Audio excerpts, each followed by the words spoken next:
नमस्कार मित्रांनो. सर्वप्रथम सर्वांनी हा व्हिडिओ बघा. मग मी पुढे 2 शब्द बोलतो.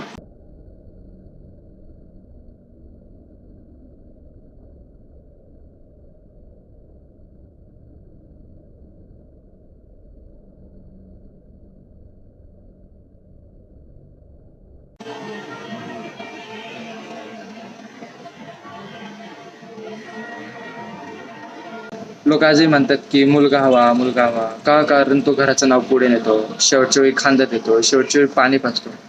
पण आयुष्यभर प्रत्येक वेळी समाजाचे विचार प्रकारे चालत नाही. का? कारण ते असे क्षण असतात जे अनेक वर्षाची चुकीची विचारसरणी जी असती ती एका क्षणात बदलून टाकतात. ही व्हिडिओ जी बघितली ती माझ्या बाबाची आहे. माझे आईचे वडील हे बाबा वारले आमचे. वडिलांचे जाळं गेल्यानंतर दुःखाने पूर्णपणे तुटलेल्या या मुलींनी स्वतःचे अश्रू लपवत आपल्या बाबांची अंत्ययात्रा स्वतःच्या खांद्यावर उचलली. त्यावेळी त्या फक्त मुली नव्हत्या, त्या आपल्या वडिलांचा अभिमान होत्या. प्रत्येक आपल्या मुलीला कधी कमी समजू नका, तिला परकी समजू नका, तिला तुमचाच मुलगाच समजा.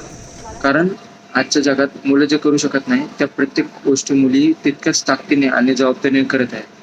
आई वडिलांनी काळजी घेणे असो, घर सांभाळणं असो, संकटात खंबीरपणे उभं राहणं असो किंवा शेवटच्या प्रवासात खांदा देणं असो, मुलगी प्रत्येक ठिकाणी स्वतःला सिद्ध करत आहे. मुलगा आणि मुलगी यात फरक नसतो. फरक फक्त आपल्या समाजाच्या विचारांमध्ये असतो.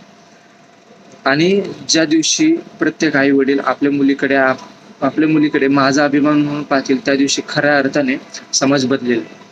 बस एवढेच 2 शब्द बोलतो आणि माझा शब्द तिथेच थांबवतो.